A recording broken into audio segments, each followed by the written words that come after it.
Studio size. Hello दोस्तों, good evening प्यारे दोस्त, कैसे हैं आप सभी लोग? अच्छे होंगे ऐसे आशा करता हूँ। देखिए मेरे प्यारे बच्चों, आप जानते हैं कि शाम के 6:30 बज चुके हैं और हमारी क्लास शुरू हो चुकी है, लेकिन ये वीडियो आपको लगभग में 9 बजे तक मिलता है, क्योंकि हमने आपको बताया कि ये क्लास हमारी रिकॉर्डेड फॉर्म में चल रही है और ऑनलाइन क्लास हमारी नहीं चल पा रही किसी कारणवश। हालांकि सारी की सारी अभी तक की जो जानकारियां हैं वो मतलब बहुत ज़्यादा ये है कि कुछ टेक्निकल इशू के कारण लाइव क्लास नहीं हो पा रही है, तो बहुत जल्द ही हमारी जो क्लास होगी वो बहुत जल्द ही हमारी शुरू होने वाली है। लेकिन ध्यान रखना मेरे प्यारे मित्र कि जो क्लास हमारी चल रही होगी वो हमें कुछ इस तरीके से चलानी है कि इसमें आपको बड़ा ही आनंद आए और ज़्यादा से ज़्यादा जो प्रैक्टिस हो उसको हम कर सकें। अब ज़्यादा से ज़्यादा प्रैक्टिस हम कब कर सकते हैं? जब हम पूरी तरह से चीज़ों को पढ़ सक रहे होंगे। अगर इन चीज़ों को हम ले पाएंगे तब ये सारी चीज़ें उपलब्ध हो पाएंगे।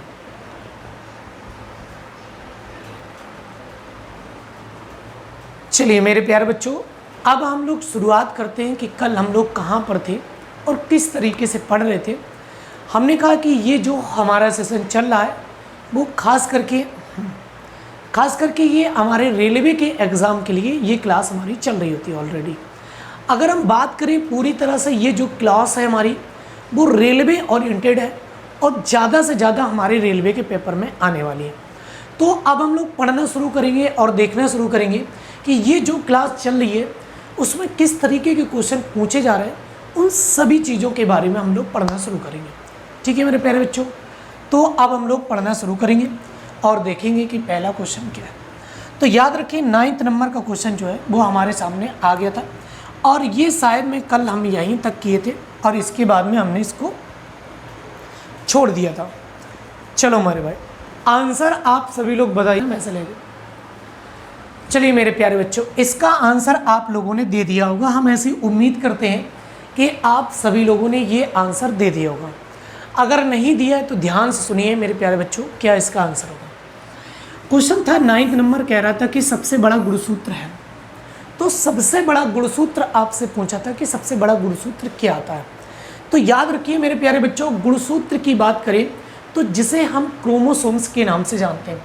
याद रखिए, अगर हम गुणसूत्र की बात करें तो इसे हम क्रोमोसोम की बात करते हैं।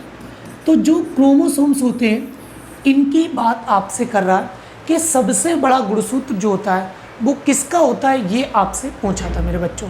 ठीक है, अब सुनिए जरा, इसमें सबसे बड़ा गुणसूत्र जो होता है वो ट्रिलियम होता है। ट्रिलियम जो होता है वो इसका करेक्ट आंसर था। जबकि अगर हम ये पूछें आपसे कि सबसे छोटा गुणसूत्र किसका होता है, तो याद रखो सहवाल जो होता है वो सबसे छोटा गुणसूत्र होता है। कौन सा? सहवाल।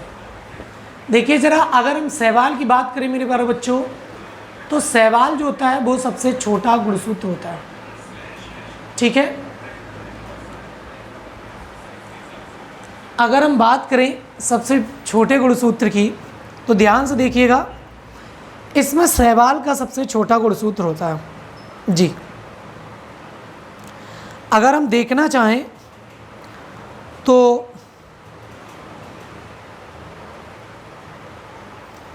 कि सबसे छोटा गुणसूत्र जो है वो हमारा सहवाल का होता है। अगर आपसे पूछा जाए कि सबसे छोटा गुणसूत्र किसका है, तो याद रखिएगा सबसे छोटा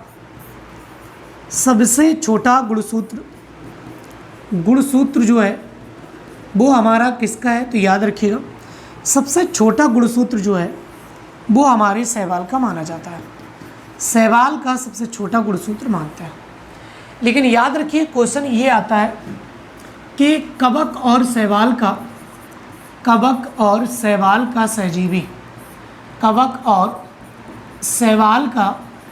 सहजीवी किसे कहा जाता है? सहजीवी किसे कहा जाता है, ये आपको बताना किसे कहा जाता है। तो कवक और सहवाल का सहजीवी हम किसे कहते थे, ये हमें बताना था। तो याद रखो मेरे बच्चों, कवक और शैवाल का सहजीवी जो संबंध है वो लाइकेन को कहते हैं, लाइकेन को कहा जाता है। और लाइकेन जो होता है ना, ये आपके वायु प्रदूषण का या ध्वनि प्रदूषण का, लाइकेन ध्वनि प्रदूषण का सबसे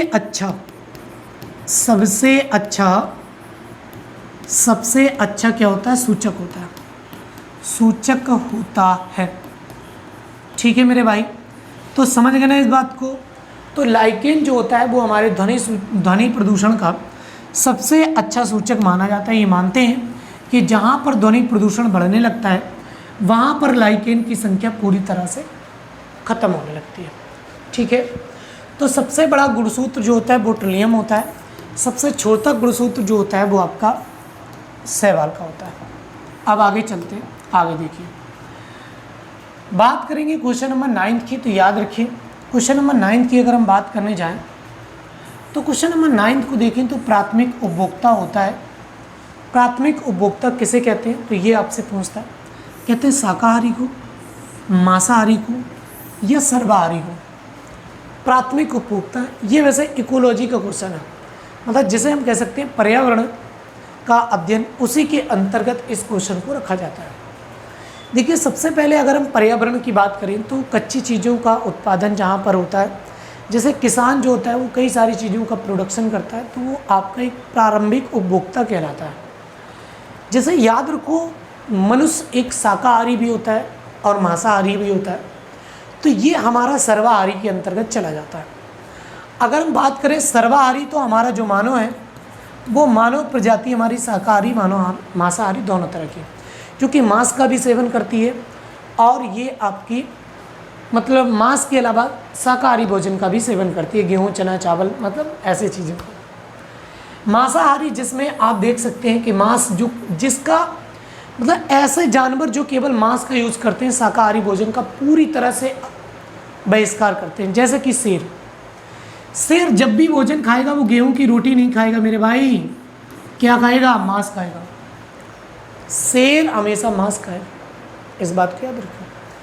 इसके अलावा और अगर हम बात करें जैसे भेड़िया, तो भेड़िया भी आपका मांसाहारी माना जाता है।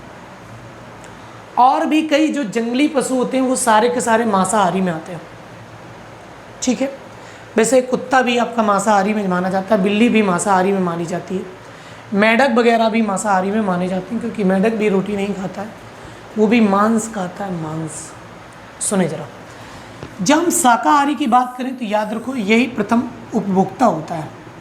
प्रथम उपभोक्ता शाकाहारी होता है, दूसरा उपभोक्ता मांसाहारी होता है, पहला उपभोक्ता यही, क्योंकि गेहूं का उत्पादन किया किसान ने और गेहूं को सेवन जो है वो आपका कौन करता है? शाकाहारी।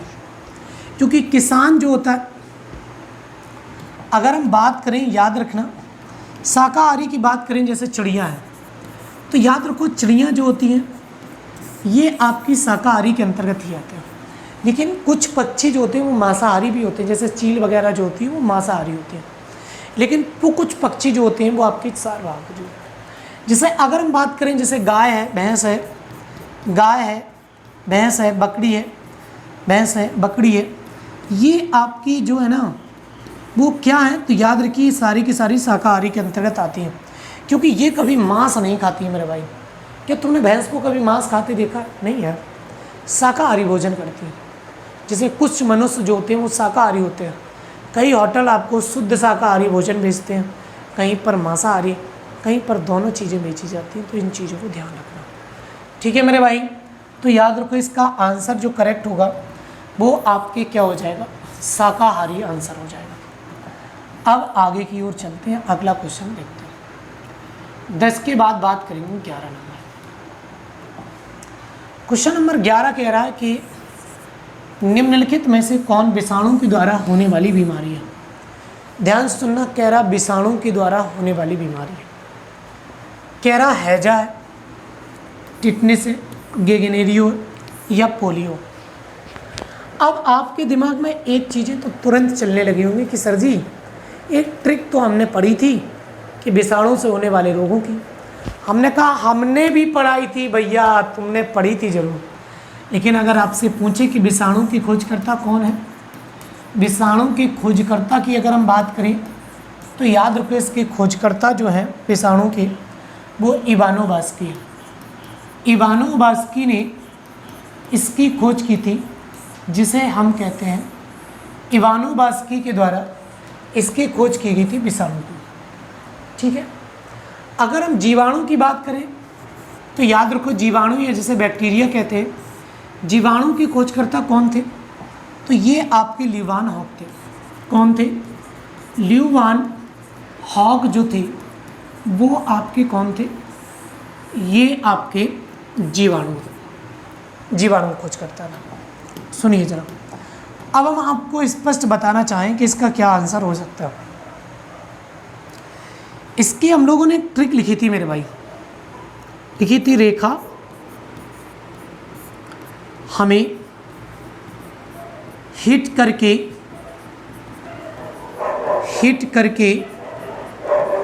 वो छे छोड़ गई, मतलब पीछे छोड़ गई, ये पढ़ी थी हमने। किसी लड़की का छोड़ जाना ये वायरस से कम नहीं होता है, समझ रहे हो कि नहीं? पागल हो जाता है इंसान जब लड़की छोड़ती है, वही है भाई साहब, वायरस से कम नहीं है वो भी लड़की। रेका मतलब था रेबीज। रेबीज जो रोग है वो आपकी विषाणु से होने वाला रोग है। इसके बाद में खसरा, खसरा भी आपका वायरस से होने वाला रोग। हर्पिस, इसके बाद में मेनिनजाइटिस,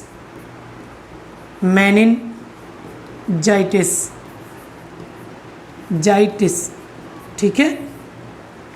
इसके बाद में हेपेटाइटिस,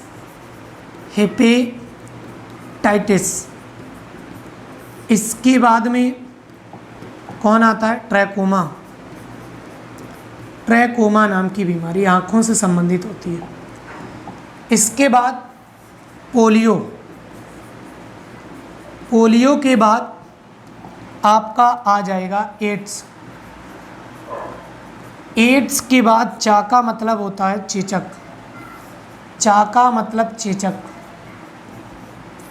और छाका मतलब यहाँ पर होगा किससे? छाका मतलब है छोटी माता, ठीक है। और कह रहे हैं इसके बाद जो चलेगा वो आपके डेंगू के बाद आपका आ जाएगा गलसुआ, और गलसुआ के बाद आपका ई का मतलब होता है इन्फ्लुएंजा। क्या आएगा भाई? इन्फ्लुएंजा नाम की बीमारी आपकी आ जाती है। तो ये आपके जो होते हैं टोटल इस तरीके से, ये आपकी ट्रिक है। अब पहचान लो और देख लो क्या क्या इसमें है, तो वही आपको लगा देनी है कि वो आपका किससे होता है? वायरस से होता है।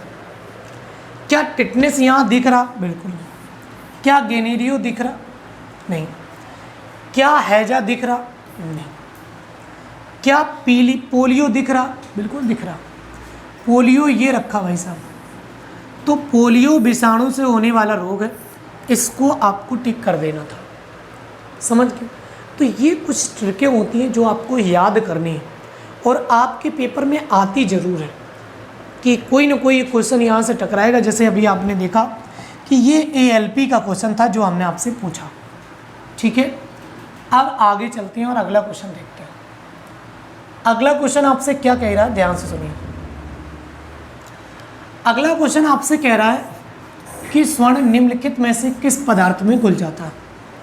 कहने का मतलब जो सोना होता है वो किस पदार्थ में घुल जाता है, ये आपको बताना था। ध्यान से देखिएगा, कह रहा हाइड्रोक्लोरिक अम्ल में, जिसे HCl कहते हैं हाइड्रोक्लोरिक अम्ल को। फिर कहते हैं नाइट्रिक अम्ल, तो HNO3 कहते हैं नाइट्रिक अम्ल को। बोलो हाँ कि नहीं? हाँ मेरे भाई, नाइट्रिक अम्ल HNO3 होता है। इक्वेरेजिया क्या होता है ये अभी आप बताएंगे। एसिटिक अम्ल क्या होता है? CH3 COOH, ये आपका एसिटिक अम्ल होता है, जिसे सिरका के नाम से भी जानते हैं। वैसे सिरका में जो पाया जाने वाला अम्ल होता है वो एसिटिक अम्ल होता है। ये आपके सिरका में पाया जाने वाला ये आपका अम्ल है, पाया जाने वाला अम्ल है, जिसे हम एसिटिक अम्ल कहते हैं। समझ? जब हम नाइट्रिक अम्ल की बात करते हैं तो सभी लोग जानते हैं नाइट्रिक अम्ल जो होता है, जिसे HNO3 कहते हैं, ये याद रखिएगा, इसमें तो कभी भी सोना घुलता नहीं है।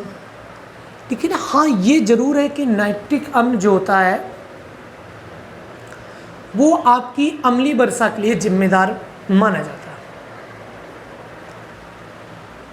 हाइड्रोक्लोरिक अम्ल जो होता है वो हमारे पेट में जो अमाशय होता है, अमाशय में अम्लीय भोजन बनाने का काम करता है। अम्लीय भोजन को बनाए रखने का कार्य करता है, को बनाए रखने का कार्य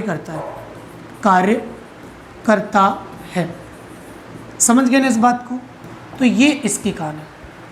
एक्वारेजिया जो होता है, इसमें आपका सोना घुल जाता है। एक्वारेजिया में आपका 1:3 का होता है रेशियो। अब एक्वारेजिया में कौन कौन शामिल होता है ये कमेंट करिए आप। एक्वारेजिया में कौन से 2 रसायन शामिल होते हैं जो 1.3 के रेशियो में होते हैं? 1.3 के रेशियो में आपका होता है, जिसे एक्वारेजिया कहते हैं। इसमें अगर हम सोने को रखें तो सोना जो होता है वो घुल जाता है। समझ गए इस बात को मेरे बच्चे? चलो, अगर समझ गए तो इसके आगे की कहानी पढ़ाई जाती है। अगले की कहानी क्या है तो ध्यान सुनिए। अगला क्वेश्चन आपके सामने। अगला क्वेश्चन आपसे क्या कह रहा, ध्यान से सुनिएगा। कह रहा कि पेट्रोल का मुख्य संघटक क्या है। मतलब पेट्रोल जो होता है उसका प्रमुख घटक आपसे पूछा गया कि क्या है। ए नंबर है, ये तो बड़ा अजीब टाइप का ऑप्शन बना दिया इसने। क्या लिखा है इसमें देखो, फिर लिखा है ऑक्टेन, हेक्सेन और मीथेन। वैसे इसको यहाँ ये लिख रहा होगा प्रोपेन। इसका ऑप्शन आपको काट के बना देना है प्रोपेन। ठीक है मेरे भाई, इसका ऑप्शन बना देना है क्या? प्रोपेन। ठीक है, देखो इसका जो आंसर हो, मतलब ये ऑप्शन था वो प्रोपेन बनाना था। ठीक है, अब बताओ, अब आपको बताना था कि क्या इसका आंसर हो जाएगा। प्रमुख संघटक बताना। देखिए याद रखिए मेरे बच्चे, जो पेट्रोलियम होता है या पेट्रोल होता है, पेट्रोलियम नहीं पेट्रोल, पेट्रोलियम का मतलब होता है कच्चा तेल और पेट्रोल का मतलब होता है केवल पेट्रोल। डीजल अलग हो जाएगा, पेट्रोलियम में डीजल भी इंक्लूड होगा और कोयल को जो जिसे कोक कहते हैं वो भी इंक्लूड होता है, प्राकृतिक गैसें भी शामिल होती हैं उसी में। तो याद रखो, जो पेट्रोल होता है उसकी शुद्धता हम ऑक्टेन नंबर से मापते हैं। जिस पेट्रोल की ऑक्टेन संख्या सबसे अधिक होती है वो पेट्रोल शुद्ध होता है उतना ही अधिक। तो याद रखो, ऑक्टेन संख्या से पेट्रोल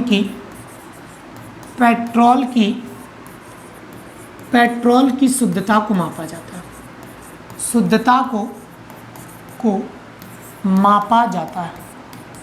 पेट्रोल की शुद्धता को मापा जाता है किसको? ऑक्टेन नंबर से। ध्यान सुनना, अगर आपसे ये कह दे कि भाई डीजल की शुद्धता, अगर आपसे ये कहे कि डीजल की शुद्धता किससे मापी जाती है, किससे मापी जाती है, तो याद रखो मेरे बच्चों, क्या इसमें भी आप C10 नंबर लगा देंगे क्या?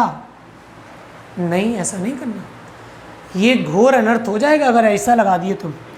तो याद रखो डीजल की शुद्धता C10 नंबर से मापते हैं, C10 नंबर से डीजल की शुद्धता मापी जाती है, पेट्रोल की शुद्धता ऑक्टेन नंबर से मापी जाती है। तो इसका करेक्ट आंसर 2 बन जाता। लेकिन अगर आपसे ये कहता है कि एलपीजी गैस का प्रमुख घटक क्या होता है, प्रमुख घटक क्या होता है, तो याद रखो जो आपकी एलपीजी गैस होती है, जिसे लिक्विड पेट्रोलियम गैस कहते हैं, इससे याद रखो ये ब्यूटेन और प्रोपेन का मिश्रण होता है, ब्यूटेन और प्रोपेन का मिश्रण होता है।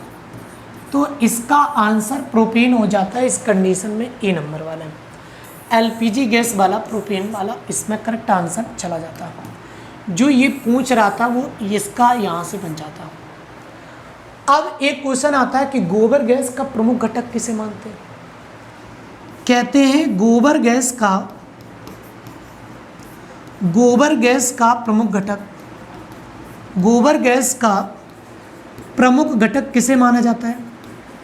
प्रमुख घटक किसे माना जाता है? किसे माना जाता है? किसे माना जाता है, ये आपको बताना था।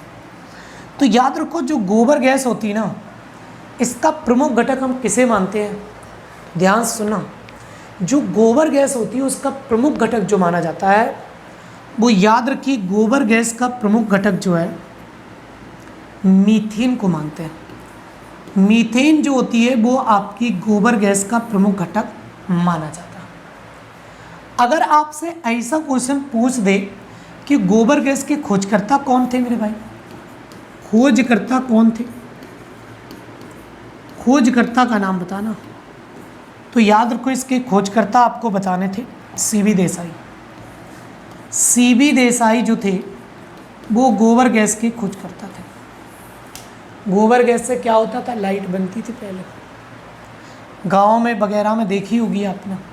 चले आगे, अगला क्वेश्चन आपका हो गया। अब आ गए 14 नंबर क्वेश्चन पे, ध्यान से सुनिए जरा। क्वेश्चन कह रहा है 14 नंबर क्वेश्चन कह रहा है बिडाल टेस्ट का उपयोग किसकी संभावना की जांच के लिए किया जाता है?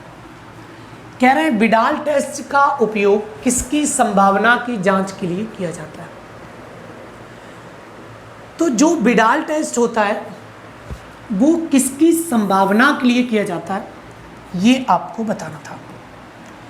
तो याद रखो जो बिडाल टेस्ट होता है ये आपकी किसकी संभावना को व्यक्त करता है।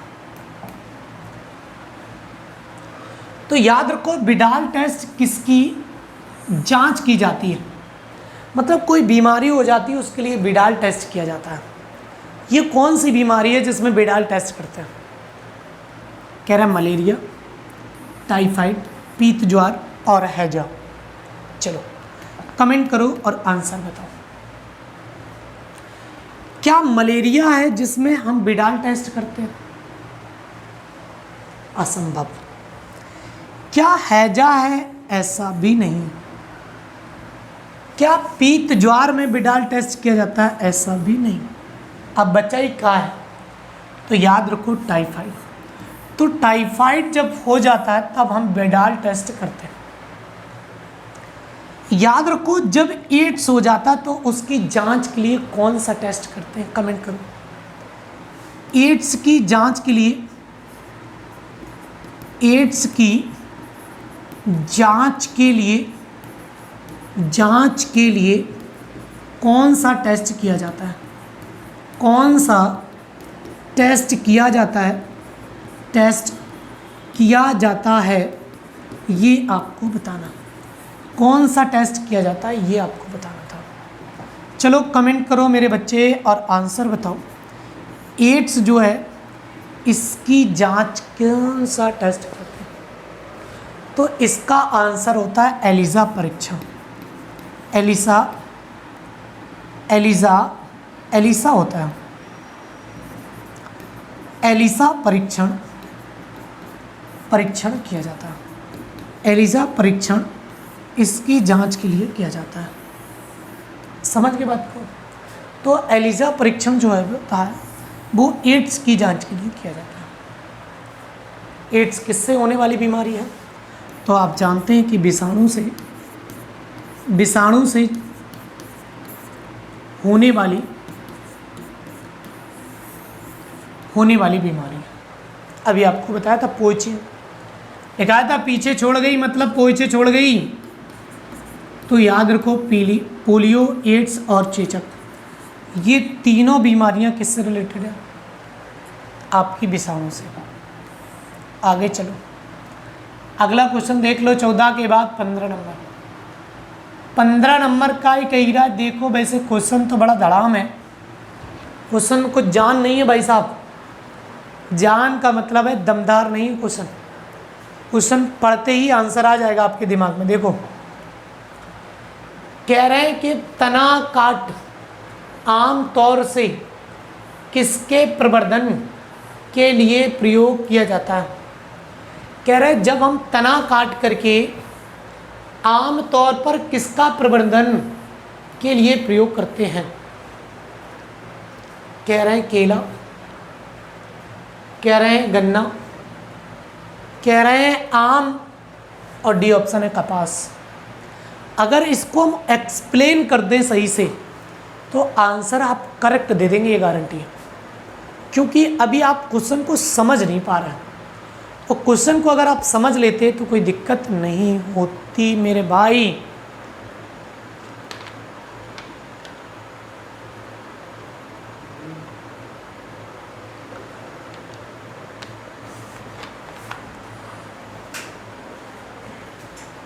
चलिए ध्यान से सुनिएगा। आपसे ये क्वेश्चन ये कह रहा था, देखो कह रहा था किसका तना काट करके हम पौधा उगा सकते हैं? क्या कौन सी ऐसी फसल है जिसको तना काट करके लगाया जाता है?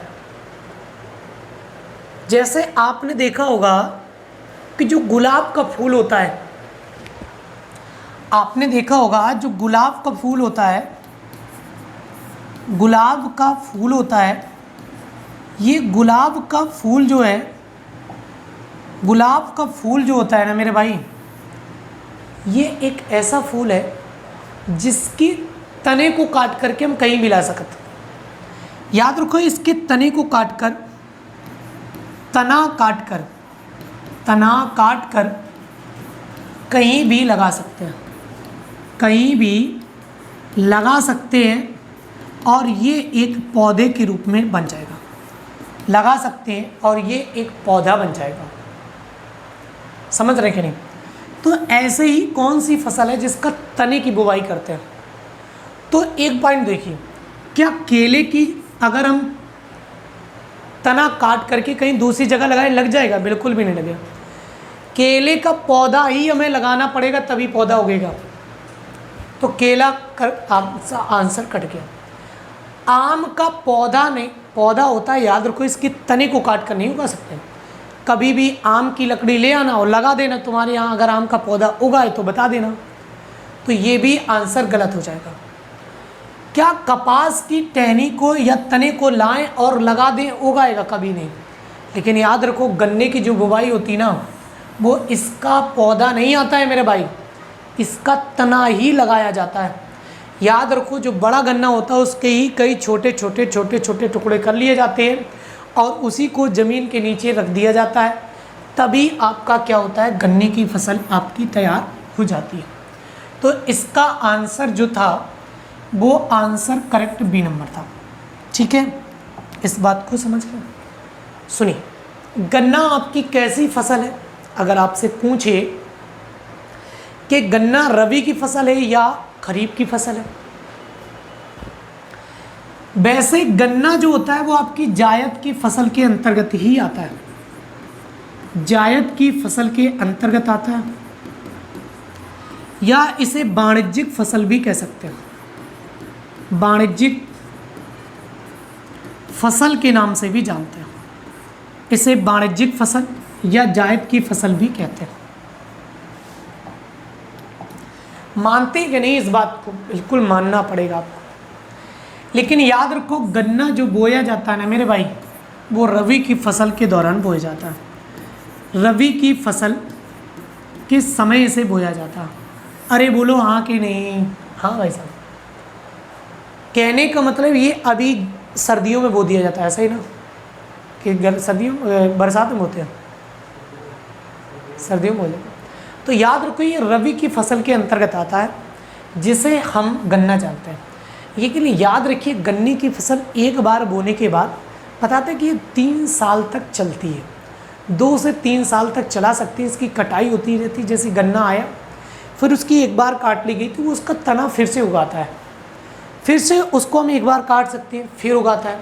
3 से 4 बार इसकी कटाई जो कर ली जाती है, लगभग में साल में 2 बार कटाई हो जाती है इसकी। तो इस तरीके से ये आपकी कहानी चलती रहती है। ठीक है, अब आगे सुनो। एक क्वेश्चन आता है कि लकड़ी रहित कौन सा पौधा है? तो याद रखो, केला होता है। याद रखो, इसमें लकड़ी नहीं होती है, लकड़ी रहित पौधा होता है। लकड़ी रहित पौधा किसे कहते हैं? तो लकड़ी रहित पौधा हम किसे जानते हैं मेरे भाई? तो लकड़ी रहित जो पौधा होता है उसे हम कहते हैं क्या? केला। केले को, अच्छा ये लड़की लिख दिया भाई साहब, देख रहे हो कैसा दिमाग चल रहा है, लकड़ी को लड़की बना दिया। क्योंकि हम दिन में लड़की को लकड़ी ही कहते हैं। बात ये है ना, लकड़ी को लड़की कहते हैं, लकड़ी, तो वो दिमाग से आ गया भाई साहब, समझ गए ना? तो वही कहानी है। आगे चलें। अब अगला पॉइंट ध्यान से देखिए जरा, कह रहे हैं कि अगला क्वेश्चन बताइएगा। तो अगला क्वेश्चन जो हो जाएगा वो 16 नंबर। ध्यान सुनिए जरा, 16 नंबर क्वेश्चन जो आ रहा है ये आपका क्या कह रहा है, इसको ध्यान से सुनो। अब 16 नंबर आपसे क्या कहना चाहता है, इसको सुनो। आपसे ये कह रहा 16 नंबर, कह रहा कि आधुनिक मनुष्य का हाल का पूर्वज है।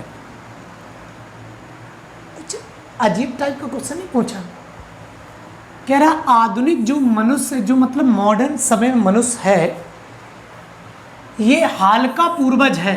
मतलब इसका पूर्वज किसे माना गया है? जो प्रेजेंट टाइम में मनुष्य खड़ा है, इसका पूर्वज कौन है? कह रहा है जावा मनुष्य या क्रो-मैग्नान मनुष्य या निएंडर मनुष्य या इनमें से कोई नहीं। जल्दी कमेंट करो, जल्दी से कमेंट करो मेरे भाई, क्या इसका आंसर होगा?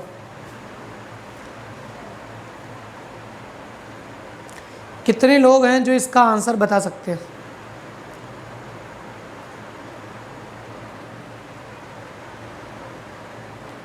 चलो बोलो जल्दी से।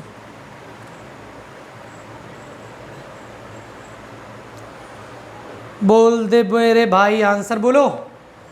जावा मनुष्य का नाम सुना? जावा इंडोनेशिया वाला, नहीं सुना आपने? अगर नहीं सुना तो एक बार सुनो जरूर से और उससे मिलो। देखो आपसे क्या कहता है वो मनुष्य, बड़ी अच्छी अच्छी बातें बताता भाई साहब। ये सुनो ध्यान से। अगर आपसे ये पूछे कि मनुष्य का वैज्ञानिक नाम क्या होता है, मनुष्य का वैज्ञानिक नाम क्या होता है, तो याद रखो वैज्ञानिक नाम की बात करें तो याद रखो, अब आपको ये बताना, बिल्ली का वैज्ञानिक नाम बताना। बिल्ली का वैज्ञानिक नाम आपको बताना। चलो मेरे बच्चों, बिल्ली का वैज्ञानिक नाम बताओ और इसका भी वैज्ञानिक नाम बताओ। कौन कौन है जो इसके वैज्ञानिक नाम बता सकता है?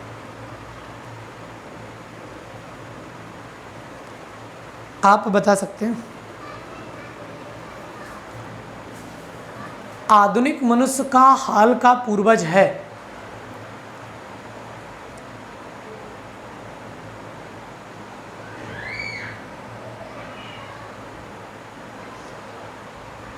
चलो मेरे भाई देखो जरा, क्वेश्चन सभी लोग बताओ जरा कौन सा क्या आंसर होगा।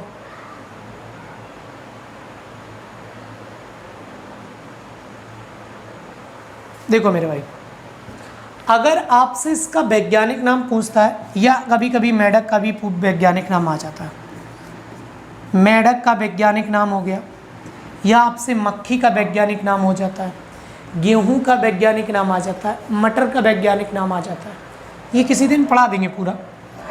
तो याद रखो, मनुष्य का वैज्ञानिक नाम आता है होमोसेपियंस। होमोसेपियंस जो होता है, सेपियंस, ये इसका वैज्ञानिक नाम होता है। जबकि बिल्ली का क्या होता है, बॉस इंडिकस होता है।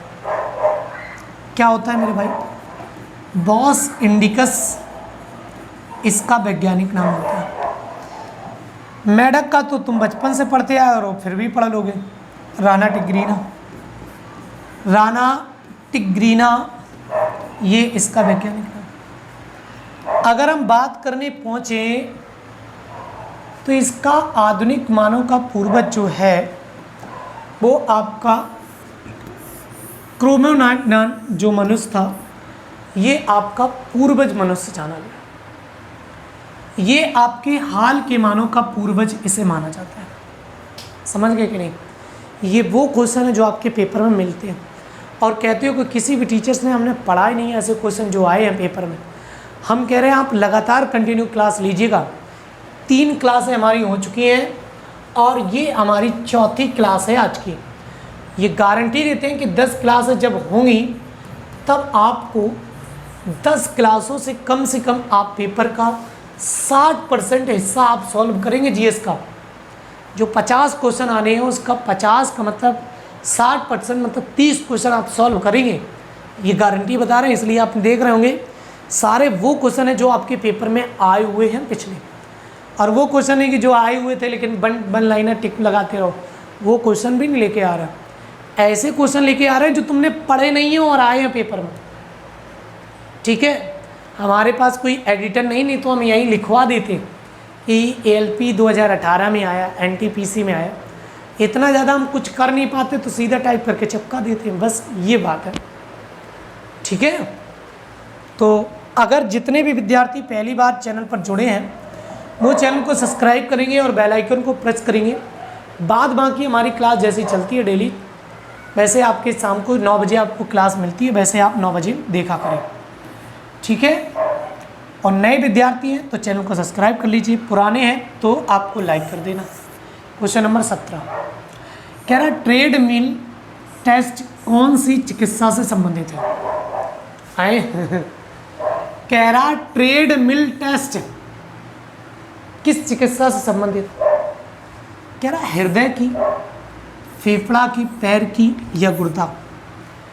ट्रेड मिल टेस्ट कौन सी चिकित्सा से संबंधित है?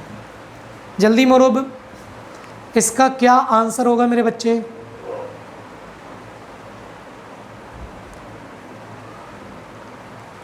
ट्रेड मिल टेस्ट कौन सी चिकित्सा से संबंधित है?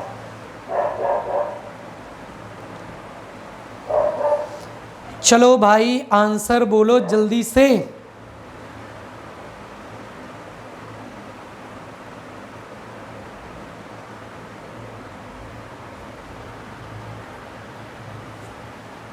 देखिए, जो TMT टेस्ट होता है इस बार सॉरी इसे हम लोग TMT टेस्ट भी कहते हैं, इसे हम TMT टेस्ट भी कहते हैं, टेस्ट कहते हैं। अब इसका आंसर आप बता सकते हो, क्योंकि अगर उसने TMT टेस्ट दे दिया तो तुम बहुत माहिर हो। अगर ये कह दिया था TMT का फुल फॉर्म यही था, T का मतलब था ट्रेड, M का था मिल और T का था टेस्ट। TMT टेस्ट जो है वो किस बीमारी से रिलेटेड है? ना तो फेफड़ा, ना तो पैर, ना गुर्दा, और ये इसका आंसर हृदय। ए मेरे मित्रों, ये बता दो कि जिगर कैसे कहते हैं? जिगर किसे कहा जाता है, बताएगा कोई? जिगर किसे कहा जाता है? किसे कहा जाता है?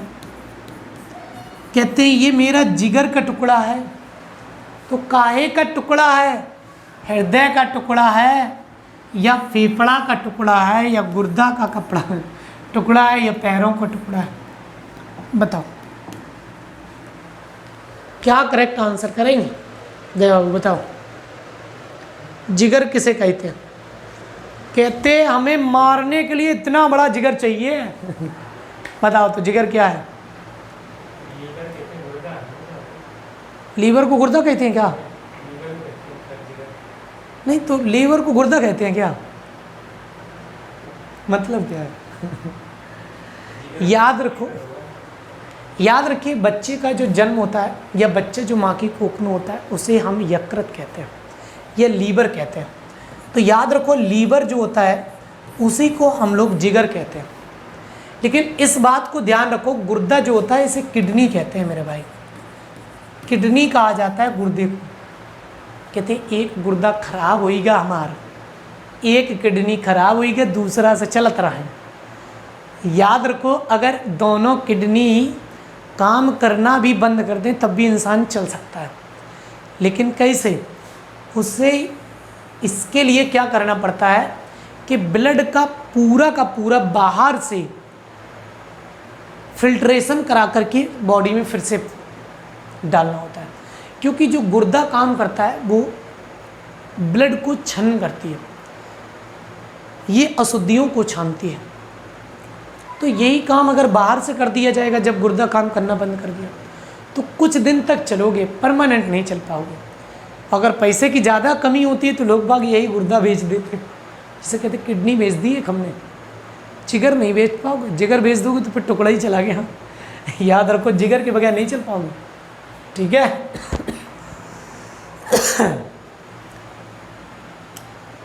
सुनिए जरा, कहते हैं ईसीजी का परीक्षण किसके लिए किया जाता है? ईसीजी का परीक्षण किसके लिए किया जाता है? परीक्षण किसके लिए किया जाता है? किसके लिए किया जाता है? तो याद रखिए ईसीजी का जो परीक्षण किया जाता है मेरे भाई वो आपका किसके लिए करते हैं? तो याद रखिएगा हृदय के लिए करते हैं। इलेक्ट्रोकार्डियोग्राफ के नाम से जानते हैं। आपने देखी होगी एक मशीन आती है, ऐसे ऐसे ऐसे ऐसे ऐसे बहुत तेज़ी से ऐसे लाइनें बढ़ेंगी, ऐसे ऐसे ये लाइन आपकी चलती रहती है। तो यही आपके ग्राफ को प्रदर्शित करती है कि आपके हृदय के ग्राफ क्या चल रहा है। ठीक है, आगे चलो अगले क्वेश्चन की ओर चलें। 17 के बाद 18 नंबर क्वेश्चन क्या कह रहा, ध्यान से सुनो। 18 नंबर, प्रथम नाभिकीय रिएक्टर किसके निर्देशन में बनाया गया था? प्रथम नाभिकीय रिएक्टर किसके निर्देशन में बनाया गया था? चलिए बोलिए मेरे बच्चे, इसका आंसर क्या होगा कि प्रथम नाभिकीय रिएक्टर किसके निर्देशन में बनाया गया था? पहला ऑप्शन है पाउली, फिर है भोसले, मोजले है यार, एनरिको फर्मी, रोजर बेकन। क्या आंसर करेंगे? कभी कभी आपके दिल और दिमाग में ये जरूर आता है कि भारत में पहला नाभिकीय रिएक्टर कौन सा था। तो आपके दिमाग में आता है कि पहला नाभिकीय रिएक्टर कौन सा था। तो याद रखो पहला नाभिकीय रिएक्टर जो था इसका नाम था अप्सरा। इसका नाम क्या था मेरे भाई? अप्सरा जो था वो पहला नाभिकीय रिएक्टर था। पहला नाभिकीय रिएक्टर अप्सरा को जानते थे, समझ। और सुनिए ध्यान से, आपसे पूछा जाता है कि भारत में परमाणु कार्यक्रम का जनक किसे मानते हैं? भारत में परमाणु ऊर्जा कार्यक्रम का जनक किसे माना जाता है? किसे माना जाता है?